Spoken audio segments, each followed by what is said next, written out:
Our next guest has been in the studio before. She's on the phone tonight, and that is Erica Lukes. Erica has been passionate about UFOs, abduction, and the paranormal her entire life. She's always found it fascinating, sought out literature, and found it to be interesting conversation to talk about UFOs. She joined MUFON and immediately began tapping into her passion. She was driven to become more involved, became a field investigator, became very involved, which led her to now be the MUFON state director for the state of Utah. We went for so long without a director here, and she's picked up the reins and has done an unbelievable job. And we're going to talk. We're going to talk more about that soon. All the different things that is going on. I had a sighting not too long ago myself, which I called a few loyal listeners, and I called Erica, and we got talking about it. She lives on the other side of the valley, and she's got some stuff set up, and we're going to talk about all that. So without any further delay, let's bring her on. Erica, good evening. Welcome to K-Talk and Fringe Radio, my friend. Well, good evening. It's always nice to talk to you and to be on your show. And I have to say, you were talking about Star Trek, and I have a little crush on William Shatner. I just wanted to get that out. You told me that. You've told me that several times. Well, perhaps I need to quit telling people that. But for Christmas, I actually got a larger-than-life size picture of Shatner. Gotcha. Yeah, I know you've mentioned that. You know, I would love, and I've reached out to Mr. Shatner. I would love to have him on the program. I would love it if you had him on the program, and I would probably, that could be good. In fact, next time if he comes in for Comic-Con, I will go pick him up and then take him to the studio. Well, you know, it's interesting. When we went, not Comic-Con this year, it's been a couple years ago. Of course, he was at the first one, and he's hard to get to. And we were able to get a hold of one of his handlers. We went there with the press deal with the station, and he wasn't doing any interviews of the sorts, but he was there for the VIP people. And we did get one of his handlers to give him a few of our cards with a please call, please do something. And but never heard anything. You know, I thought he would have dropped everything, but oh well. Well, I will say that I actually did pay, $150 to stand in line to, get my picture taken with him, which was the best 30 seconds of my life. And he still, had that, oh, pleasure to meet you kind of thing. I was, I still can't get over it. So. And take your money at the same time. I was just fine with that. That's okay. Yeah. I know my wife says he's not bad looking for an 80-year-old guy. He's 83, almost 84. 83. I mean, and he has the same birthday I do. It's a little freaky. Wow. Interesting. Very I know. Interesting. Yeah, he's and everything the guy does turns to gold. I know that he's very big with charity. He does his horse shows that get a lot of, raise a lot for charity. He does a lot of good things and does a lot of, it's interesting. I know a lot of people that have done Kickstarters and they raise a couple thousand. He does a Kickstarter and he raises like $4 million. It's interesting. He's got a big following. Yeah. He's a good actor. And he was pretty hot in his day. So that's all I will say about Shatner. Yeah. I'll tell you something, just a little side story. He did a film with Sybil Shepherd. I can't remember the name of the movie, but it was about a guy that Sybil Shepherd was a call girl, and he did a movie about he ended up getting hooked up with her, what have you, and she ended up blackmailing him. And I'll tell you, it was a great movie. It had nothing to do with Star Trek or T.J. Hooker or anything like that. But I mean, it was a movie where he's just a downright good actor. He's got a funny sense of humor and great timing. And I really, and Star Trek was such a wonderful, groundbreaking series. Yeah, I don't know if you noticed. They found, of course, I follow Gene Roddenberry's son on Facebook, and he's been doing more and more. Something I found real interesting is they just found in Gene Roddenberry's home. I guess his son lives in the home. They found a couple of these old computers and all kinds of discs and tapes with data on them and VHS and stuff, like a whole archive of Gene Roddenberry stuff. Wow. Yeah. What a brilliant mind. Oh, I know. Who would have ever thought back then a show like that, which was so groundbreaking, would have ever gotten to where it's gotten today? And now CBS is going to launch a new series in 2017, another Star Trek series, and the new movie coming out in just in July. Who would have ever thought 50 years, in the conventions? We've had a lot of different people involved with Star Trek on the program, and the the big convention in Las Vegas, just brings hundreds of thousands of people, and it's just crazy. Just crazy. Oh, I bet it is. Well, and even at Comic-Con, when I was there, it was funny to see you had the Star Wars factions and the Star Trek factions. Right. It's, people get very excited about it, and I can see why. I'm a Star Trek girl. Oh, yeah. Yeah, I enjoy it. I enjoy the series. I enjoy the movies. And again, I'm really looking forward to having Chris on next week. DeForest Kelley, of course, is he's done many, many films and always was kind of in the background, but such a unique character. And looking forward to talking to somebody. Her Facebook, the guy was just so down to earth. She sent me, not a Facebook page, she sent me pictures, tons of photos.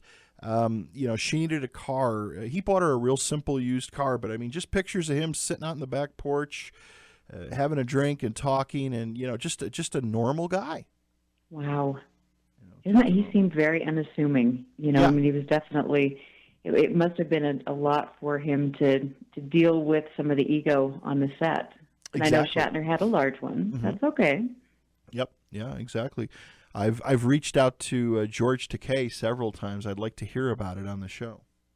Oh, that'd be so cool. It would be so cool. So, speaking of cool, you are here. Why don't you give our listeners, of course, you've been on many times, but give our listeners a little bit of background of how you got into the study of ufology. It's an interesting story. I remember when I was 6 years old at the school library and seeing a book with a UFO on the cover, and there was something at that moment that just clicked in me, and I just, I couldn't put it down, and I was very intrigued and always read a lot about that, and I have had just some interesting experiences in my life, and I would probably maybe a little bit more paranormal, but I had a series of sightings in 2013 in the Salt Lake Valley, and they were the orange orbs, very curious sightings. Many other people here have them as well. And so I wanted to know what this was, and I began to investigate. I called the FAA, obviously no good. I called Dugway Proving Ground. Anywhere, anybody I could call, and I eventually found, through the FAA website, I found New Fork. And so I got in touch with Peter Davenport and filed some reports, and he was just wonderful to deal with. And at that time, he said that he had seen a number of these orange fireballs, as he calls them, and they were reporting them. And so I knew at that point that there was nothing in Utah for people to, investigate this sort of thing. MUFON, our state director, was based back in Tennessee, I believe, at the time, because Elaine Douglas, our former state director, had passed away. And I became a field investigator, loved it, and then eventually the state director. But it's been a really fun, fascinating journey, because I feel that Salt Lake and in Utah, there's so many sightings, and people don't report them. And we need to become more credible observers, and we need to pay attention to what's going on in our surroundings, because there is something that is very interesting taking place here in Utah. Well, and there's been, and again, we've got so many interesting places with, of course, everybody talks about Area 51, and we've talked about this many times, but everyone talks about Area 51, And some of the strangest stuff, I think, goes on is at the Dugway Proving Grounds. They talk about the runways at Area 51 or Groom Lake. And if you Google the Dugway runway, they're 3 times the size of what's at Groom Lake. And of course, Skinwalker Ranch. And I mean, it goes on and on and on and on and on. It does. And it's always funny to me, especially with Dugway, even if it wasn't UFO related, there's still a lot of things that people need to pay attention to because they are doing testing out there, and we should pay attention. Yeah, exactly. It's so much going on. Now you're the state director for MUFON, so why don't you tell us a little bit? Of course, I think we all know what MUFON is, but kind of what is MUFON's role? And what can they do, and what can people do if they see these things? MUFON is the world's largest civilian-based UFO investigation. We scientifically investigate the UFO phenomena, and we've been together since 1969. We have a database that is amazing, and lots of people all over the world that are involved with MUFON and kind of head up chapters. And then from there, we investigate. We'll send out investigators and just try to put the pieces of the puzzle together. So it is, I think, the most important organization in the UFO world. We are very active in getting the message out, and we've got a show, Hangar One, that was great on the History Channel that did that. We had some of our MUFON field investigators involved with that, and it was really fun to see. But we're all volunteers. We work really hard, and we all believe that we need to be doing this because there is something truly phenomenal taking place. Exactly. As far as they just keep a database of, I mean, again, people, as you've mentioned before, if you're going to submit a report, which I know a guy that needs to submit one from a sighting from last year, there's quite a bit there. I mean, you have to jump. It's if you're listening and you want nothing, you've got nothing better to do. Don't go put phony reports out because again, all this stuff comes across the different state directors' desks, and a lot of time and effort is put into to investigating this. You're absolutely right, and we really do encourage people to take the time to reach out to MUFON because we get, in Utah we don't see enough people active and taking the time. I mean, an extra 10 minutes to file a report. This data is very essential to us for us to be able to look at, different sightings clusters to figure out what objects are seen where, and really put the puzzle together, pieces of the puzzle. It's incredibly important. So please take the time to do that. Now, with their site, do they allow you to upload pictures and stuff like that too? Of course, we can talk about sightings because we were discussing that earlier. But if you have a sighting or if you have a drawing, which I think a drawing's a good thing too. If someone doesn't have a camera, draw as much as you can, at least for a point of reference. Obviously, you can upload pictures and stuff like that as well. You can. Yep, you can upload video files, photo files, and PDFs, and that is a great comment that you made about if you don't have a camera, even if you do have a camera, immediately, try to find a piece of paper and draw things, write things down that you feel are relevant. And we forget things so quickly. And if you have people that are seeing these same things together, separate your group and have each witness write something down, draw it down, and then file all of those. Gotcha. Now, one of our listeners in the chat room mentioned about her. She's a faithful listener who's been following us for a long time, and she's being honest, and that's a good thing. And her comment is, if MUFON would call folks back, more people would reach out to them. Is that the responsibility of the director? Where does that kind of fall upon? It does, and I have to say that there are some states that really need field investigators. They need state directors. It is hard to find people to volunteer. It takes a huge time commitment, and I know when you have a full-time job and a family, to do this on your own, your own dime, it takes a bit, and so we do the best that we can to get out and do that, and we certainly try to do that in Utah when we get a case. Right, and again, it's for you. It's there's no paycheck it's assigned to it. I mean, you're using everything. I know even like with your website, you pay for the hosting. I mean, it's a huge task. It's a huge commitment. I know at one time, and I've mentioned this, I just for an inkling thought about because when Utah went for so long with nobody, I thought, well, maybe I could jump in and it would be a good thing. And I actually talked to a few of the state directors, and first of all, they said there's no jumping in for fun. It's a major commitment, and again, an expense. It's very, very. You have to be a very, very dedicated, meticulous person to do this. It is. I always marvel at the people I meet at the MUFON Symposium, because they are people that have been doing this for 20, 30, maybe 40 years, and they have really worked so hard and investigated some amazing cases, and they never get any recognition. Not that they would care; they're doing it because they really are. They really care about what they're doing. But so many people don't really understand what we do at MUFON, especially being a state director. You have to organize meetings, find speakers, get places, do the website, investigate cases, oversee cases. It's a really big commitment, but it's also one of the funnest things I've ever done. So as far as meetings, now we've mentioned this in the past. Marley sent me information. You have too. For our local Utah listeners, we have listeners all over the country, all over the world. You have meet? Is it bi-monthly or meetings a couple times a year, several times a year, and you bring in guest speakers, correct? We do. We definitely. We try to have one every couple months. Mm-hmm. Is that something that's going to continue this year too into 2016? Oh yeah. Okay. Yeah, we should have some great speakers. In fact, we had Merrill Cook, right.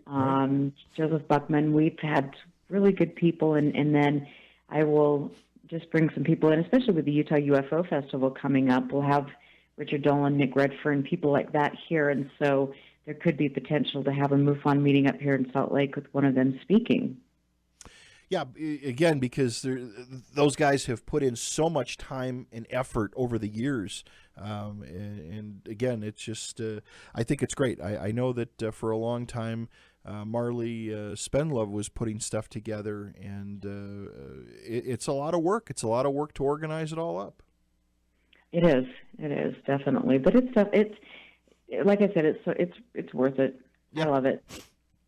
Let's talk a little bit about the Utah Vet. Now that's coming up that's in August of this year? It's actually in June. Okay, sorry. Well, June, August. We were kind of like not sure about that to begin with. But it's June, so it's going to be so much fun, and I'm excited you're going to be involved. Well, I'm looking forward to it. Now that's going to be held in Cedar City, correct? Yes, it will be in Cedar City, and Nathan Kelishaw has been just absolutely relentless in trying to get funding for this and getting the city to help with the planning and involving MUFON Phoenix. They'll be up here, and it'll be a great event to really highlight what's happening here in Utah. Well, and we've never had anything like this here before, have we?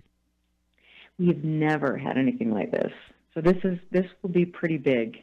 Yeah. And again, with Cedar City, I mean, Las Vegas is just a few hours away. Salt Lake City's a few hours away. Grand Junction is right there. I mean, again, kind of a rural part of town, a rural part of the state, but again, a good place to bring plenty of people together and bring a good draw. Yeah, I think it'll be good. It's going to be, I think, logistically, it'll be interesting to see how things go, but I love being down there. It's just a beautiful place. Yeah, is it going to be at the Bryce Canyon Lodge, or? It'll actually be right in Cedar City. Oh, I'm sorry, Cedar City. City Center. I'm thinking of Bryce Canyon. Sorry. Well, that we could do stuff there too, but I think Nathan is going to take tours to Area 51 and do all sorts of good stuff. Well, and then of course Skinwalker Ranch isn't that far off the map from there. That would be a good place because it's just been crazy down there again. I have definitely heard some reports that activity has not died down in that area, and I don't think it ever will. Did you go down there and do some filming yourself? I did go down there and I did an investigation. It was just a fascinating experience. I have some people down there, and I began to develop a relationship with the one fellow. Not a relationship, but we would talk a few times a week because he had a sighting and then several more sightings, and then he got me involved with his mother and grandmother. His grandmother had suffered radiation burns. She was out hiking. They were rock hounding, and this was back in oh my goodness, I think the late 70s. Mm-hmm. And she kind of disappeared. I mean, she wandered away, and then they couldn't find her for a few hours. When they found her, she was disoriented and had radiation burns all over her body.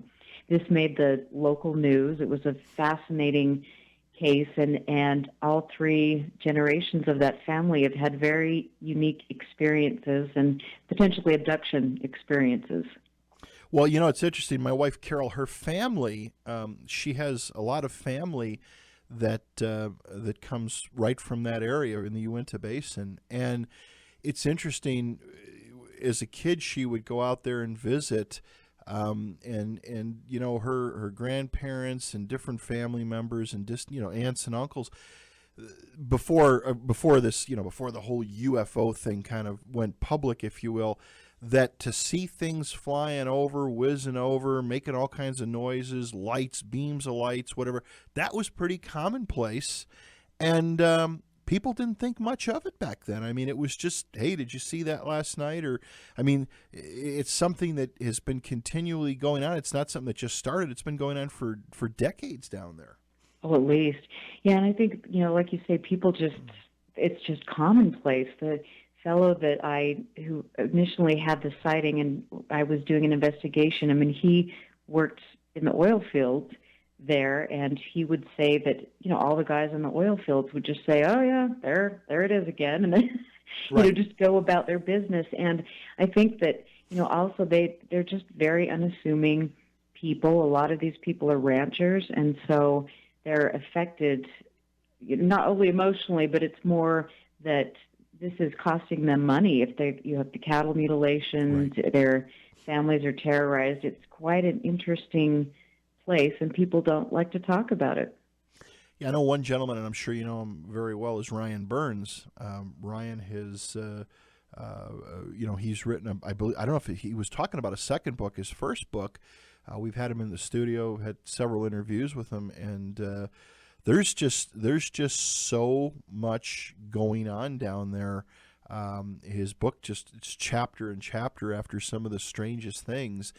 These strands of light that open with supposedly beings that come out of it. I mean, there's supposedly people claim that there's kind of a unique-looking individual that is seen in the town. I believe in Duchesne, if I'm not mistaken, who doesn't quite look right when you look at him. Very tall and skinny, but dressed in clothes with a baseball cap on. I read the book from cover to cover, and just some interesting things.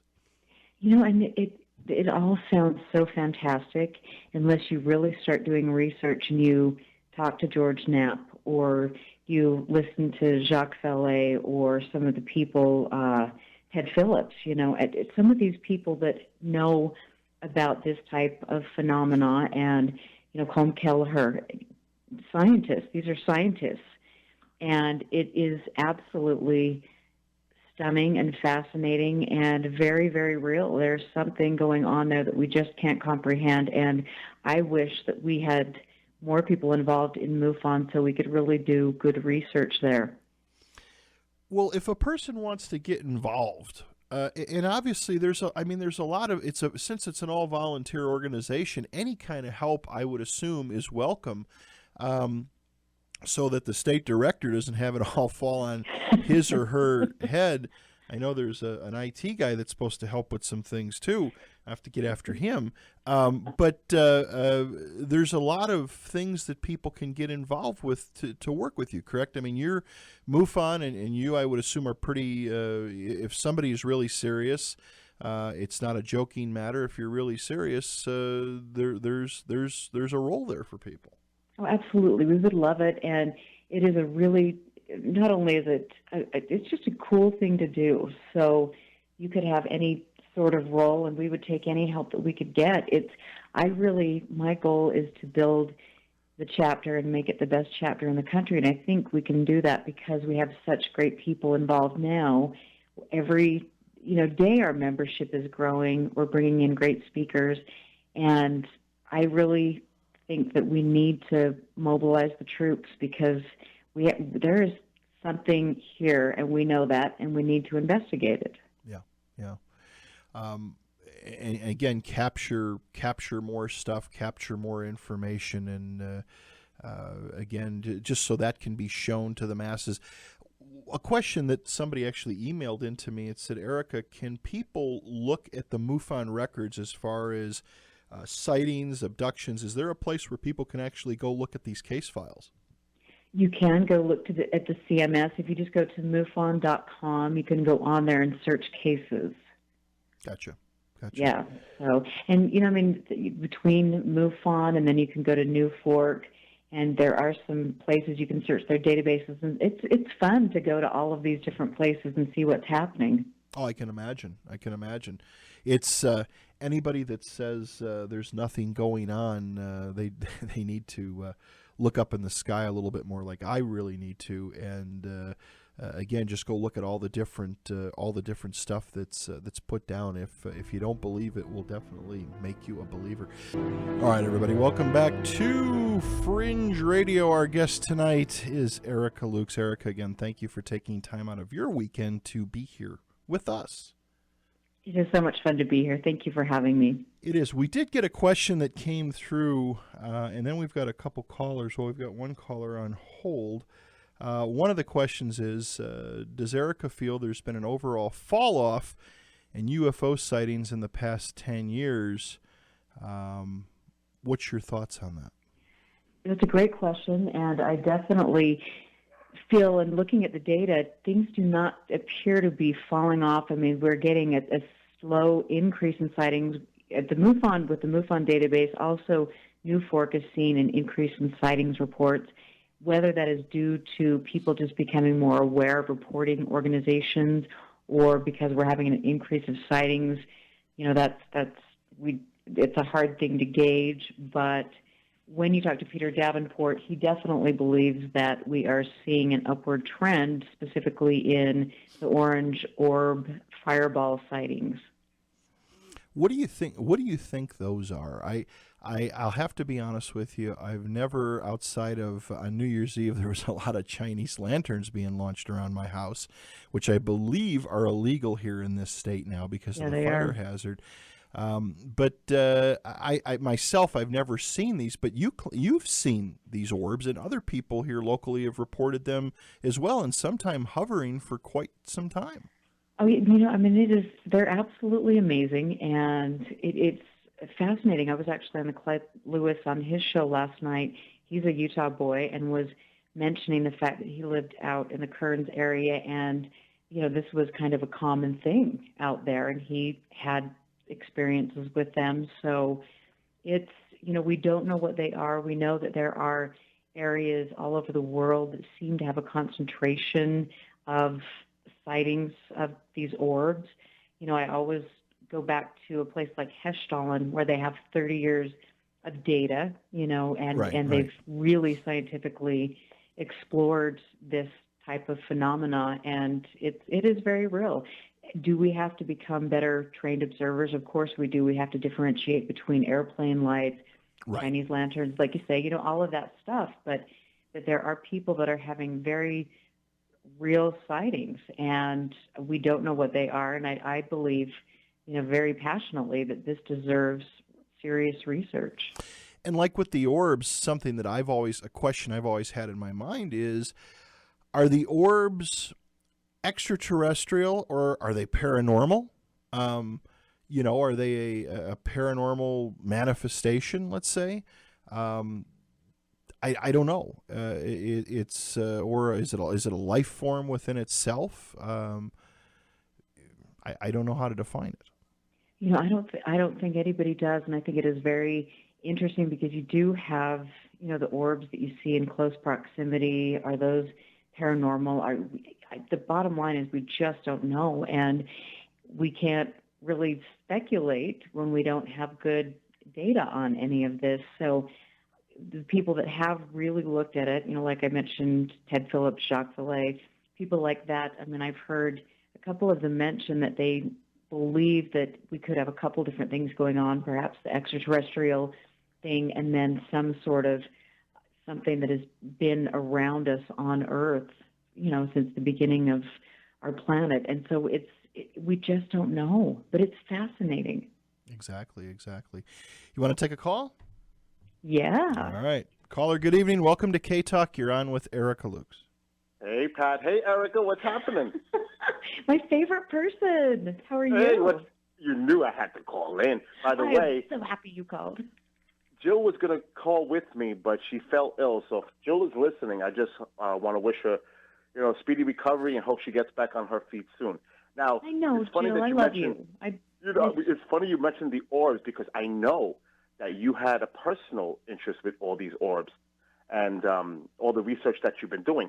But I want to address another area that you've done years of research, and that's on abductions. With all the research and investigation that you did regarding abductions, do you believe that people are actually being taken by these entities? And if so, what do you think is the agenda? What do you think is behind all these abductions? That is that's $1 million question. And I do believe that people are having very real physical abductions. I think that there's also a component that would maybe go into this that would have to do with some sort of paranormal thing. So some people might mistake an abduction for, something demonic. I mean, and again, we don't know. It is a complete unknown, but I definitely, this too is a fascinating thing. I don't know. Bill, what do you think, Bill? I know you've got an opinion on this. Well, I've spoken to quite a few people as a host and engaging with various type of guests. And the consensus that I'm getting is that something is going on. Now, I don't know if this is something that a person is having dream states and having these as some type of, like I said, some type of fantasy. But it seems like a lot of people are having this type of experience. I hear Dr. Stephen Greer, and he believes that the government may be behind a lot of these abduction scenarios as far as creating this, almost as part of a fear propaganda to create a false flag. So you hear all these different types of areas where people have their opinions. But I am one personally believe, and again, speaking with many individuals, that if this is going on, first of all, it might be that they're using some type of control method while a person is sleeping and, put some kind of visualization in their minds to try to make it a pleasant experience. Obviously, it's forced, so I would think the majority would say it's a traumatic experience, unless you're going through some type of Stockholm syndrome and you may have the opposite opinion. But it does seem the consensus in the majority of those in the ufology field that there are people that are being abducted. The only thing I question, and I want to get your opinion on, is regressive therapy, because it could be, if it's done by the wrong person, it could be suggestive. So I'm asking you, what do you think? Do you think that regressive therapy is a productive method for abductees to recall, say, missing time? You know what? I believe that if it's done with the proper person, I think it can be beneficial. Again, it's a kind of a gray area. You can have somebody that is leading somebody and obtaining things that aren't necessarily true, and it's one of those things. We don't know. And I will say that I've experienced hypnosis and had a hypnotic regression. It was a very interesting experience, and it was actually quite different than what I thought it would be, for sure. But it's not. It's a very tricky subject. Well, kind of like a psychic. I've had the honor to I've had a lot of psychics on the show. And I would say, for the most part, I I believe that these people have a gift. I also have had some on the show that I'm a little questioning. I have some questions about, but kind of like what you mentioned, Bill. A lot of people in that psychic community, and I think a lot of the wannabes, they're good listeners. I think sometimes people, they go to a psychic and they say, "Oh my God, I've got all my answers." Well, maybe you gave your answers out before you even realized it. Yep. And another thing too is a lot of these contactees. I mean, there could be a lineage connection here. You hear a lot about they're having family members, whether it's grandparents or parents or siblings involved. Even their own children are exhibiting some type of activity. It does seem like there is a connection. And also, there's a lot of contactees who say they claim to move or relocate and still have continuing experiences as far as this phenomenon. And I was wondering, Erica, do you think that these people could possibly have some type of implant for tracking reasons, or maybe there's some type of telepathic connection with those entities? That's what I got to label it, because we don't know if it's interdimensional, time traveling, ET. Absolutely. I mean, it's broad. It is broad, and it is. I think it could be a combination of both. But again, the abduction phenomena is not. I think it's one of those things that is right on the fringe in UFO research for some reason, and I think that we really need to take it seriously, and I think we need to devote more time and effort into researching it. And we also need to understand that these people are having very real experiences, and in some cases, you have trace evidence, you have physical marks on people's bodies and different things, and so it is worthy of investigating. And we will never, honestly, I don't know if we will ever know whether it's a governmental thing or if this is interdimensional or ET. And if you were to give MUFON some type of advice for improvement in any areas, what specifically would be your priority as a recommendation to MUFON? Lord Almighty. I think that, I didn't mean to put you on the spot. I don't. Thank you. Okay. This is the 5-minute throw anybody under the bus segment. I mean, I'm not going to go any further than that. But obviously, there's got to be more. You hear about the STAR team, and now they have this other elite team. And, a coordination maybe between all the state directors, more communication, more emphasis maybe on overseas activities that MUFON can get involved with internationally. There could be a variety of different areas that MUFON probably could go toward, You just need to come. You need to move out to Utah. I need to help me build my chapter because you've got great ideas. I think there are lots of ways that we are planning on improving, ways that we know we need to improve. And the big thing for us right now that we're working on is educating our field investigators. We have a new person who's in charge of the training, Ken St. John, and he's doing an exceptional job and just trying to teach our MUFON field investigators how to really investigate and logically look at man-made objects, look at natural phenomena, how to identify these things. And then we also need to educate the public to empower them, and so they know how to take a good photograph at night. They know what star is here and what a Chinese lantern looks like. And if we can get information on our website to educate the public, we'll get better quality reports, and that'll be a great thing. It would also be helpful. I'm not trying to sponsor or endorse or validate what MUFON does, but it's also about funding. And I don't know if a lot of people realize, but these field investigators do it on a voluntary basis. So they're using, their own resources to go out there and do what they do. And for instance, in my example, I had something happened a few months ago, and I reported it to MUFON, and the investigator was in Long Island. He's hundreds of miles away from me.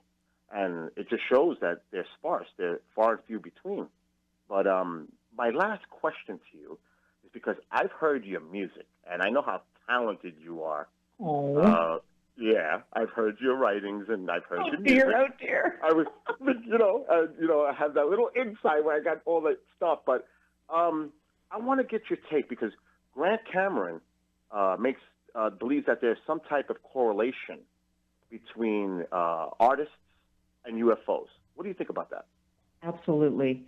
In fact, that's something that I've been fascinated with.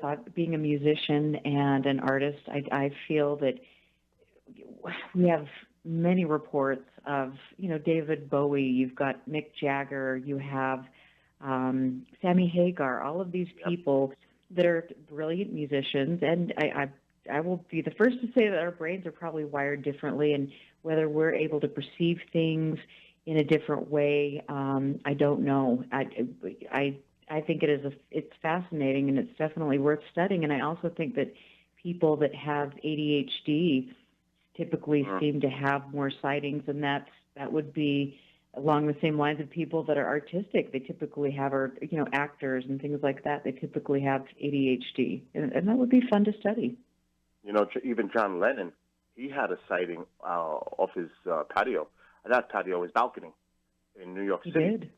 And he even made references in his music, like in Nobody Told Me. He makes a reference to his UFO sighting. So you're right. It seems like there could be some type of connection. That's also what I believe. I believe that there may be a connection between people who have this gift as far as this autistic gift. I just want to say, I'm a big fan of yours. You're a great person. You do great work, and you're also one heck of a great host. And I wish you the best. And I'm always there for you. If you need my help or assistance, you know how to reach me. And Pat, I want to thank you so much because it was you that introduced me to Erica. Oh, my and pleasure. we've all become such great friends. And again, I want to thank both of you. And Erica, I'll be in touch. And again, good luck with your endeavors and your show. And I look forward to participating and being a part of that. Well, you will be, and you've been such a love. And I honestly remember I was actually in the studio, in the Fringe Radio studio when I first, talked to you. And it was so fun to connect with you at KGRA. And I'm really excited that we're friends, and I know we'll work together again. And you're a very kind man, and I appreciate all of your help and your friendship. Thank you. Happy New Year, Erica. Pat, always talking to you. You have an awesome show, and I will talk to you soon, my friend. Take care, Bill. Have a good night. Bye. Have a good night. Bye-bye. Bye. Lot of stuff going on in MUFON and in your world, my friend. Oh, you have had no idea. We're gonna give you a break. We're gonna take a break. We've got an NBC News break coming up, and then we'll keep you for another hour on the other side. I can do that. All right, we'll talk about your new endeavors coming up. You're listening to Fringe Radio.